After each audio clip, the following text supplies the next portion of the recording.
Putin would lose 30% of his revenue of the budget. That will be absolutely fantastic pressure on him in terms of ability of finance the war. That's why just that could bring just closer the day of real concessions from Putin's side. So will Russia soften its long-standing opposition to NATO forces operating in Ukraine? Mikhail Kasyanov served as Russia's prime minister for years under Vladimir Putin, but is now a political opponent of the regime. He joins us now. Good morning. Good morning. Do you think, under the terms of what we know of this deal at the moment, that it's something that President Putin would ever agree to? I think everybody thinks that Putin never agrees with this, because he just here many times before stated that it's not acceptable at all. But I think yesterday in Paris, the coalition of willing changed the approach, changed the game. And in fact, right now, they separated the issue of security guarantees for Ukraine from other points. And they made a significant move. And now they try not to satisfy Putin's demand, but they're trying to satisfy Mr. Trump's demand. And that's already almost 100% just achieved. In fact, just the only point left, that is territorial, I would say, exchange or whatever, what we use.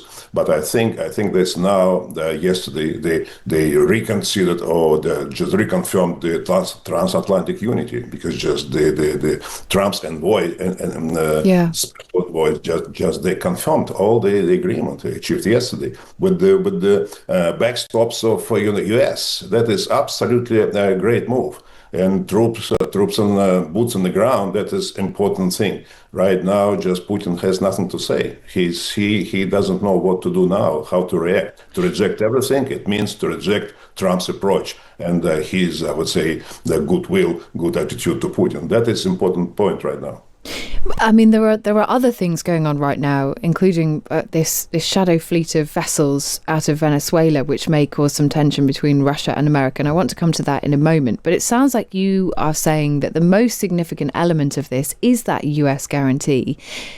I suppose the question is, and you know President Putin better than any of us do, certainly, what do you think his next move is likely to be? Is it to delay? Is it to try and get Donald Trump to change his mind? Because he won't agree to this, as you've already said. Where do you think he'll go next?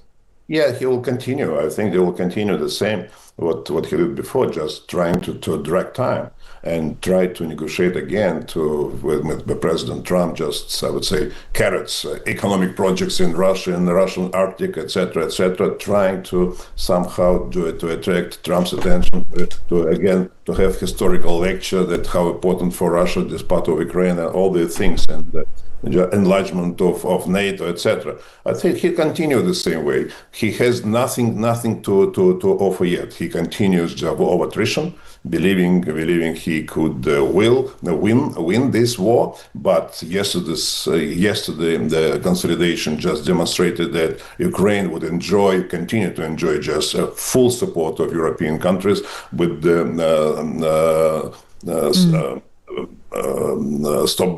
backstops of US. That is important. It's pressure. It's pressure on Putin. Now just he has to also to change his attitude. He is already suffering a lot because of economic problems growing, and in fact,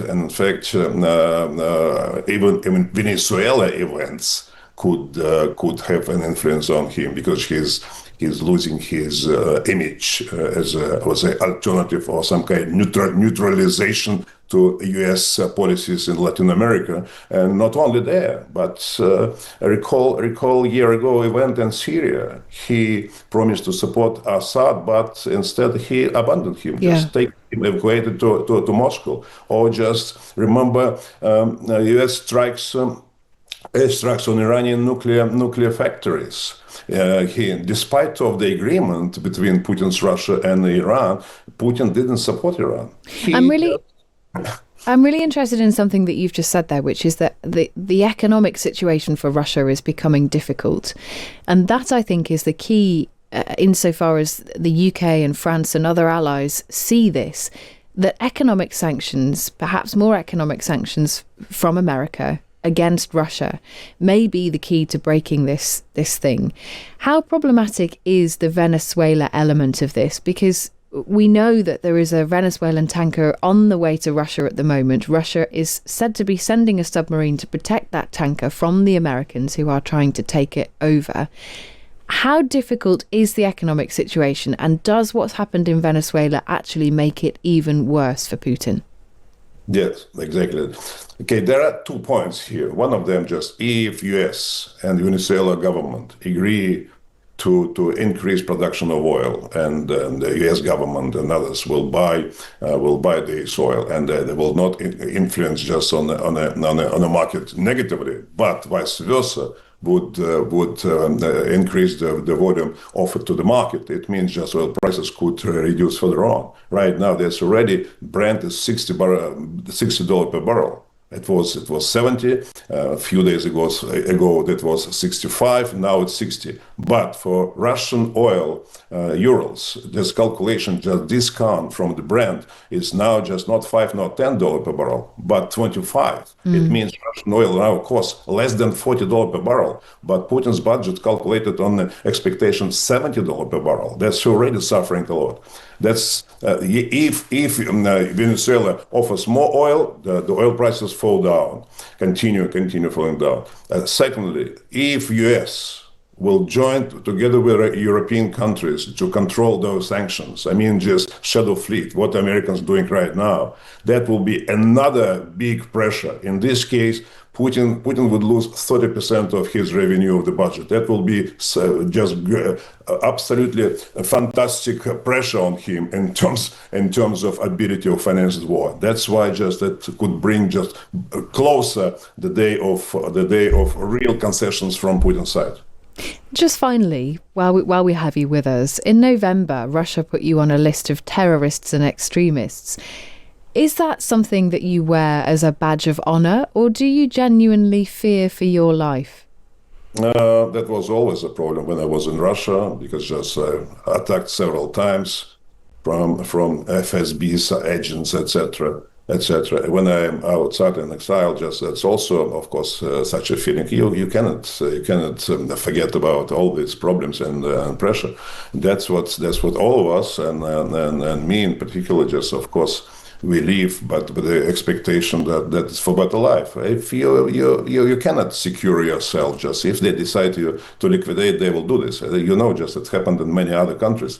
But what we shall do? Just dreaming for better future and fighting for better future and helping Russian people to understand what the reality is going on and where is the source of problems for all Russians suffering right now. Well, Mikhail Kasyanov, we really appreciate you giving us your time this morning on the programme. Thank you very much. Thank you. That is the former Prime Minister of Russia. And the question, as that boils down to, is effectively, will this indicate that Trump and Europeans more generally be able to force concessions from Putin?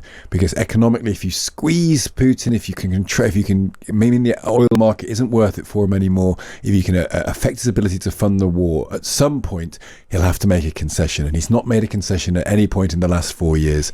Can you make him make a concession now? I think what Kasyanov just said there, that crucial element at the end about the discount now on Russian oil versus the calculation that the Russian treasury has made on the value of its oil reserves, I think that's absolutely key here. And William B. Turner said the same thing this morning, which is that Russia is in trouble economically, and if Trump were willing to push those sanctions further still, and even more willing to take on some of these tankers out of Venezuela heading towards Russia, then maybe Putin could be put under increasing pressure. The question is, does he react badly to that and go even harder, or does he bend? And knowing what Putin's done in the past, it's hard to see him bending, but could it break him? And will Trump bend before that is the other question.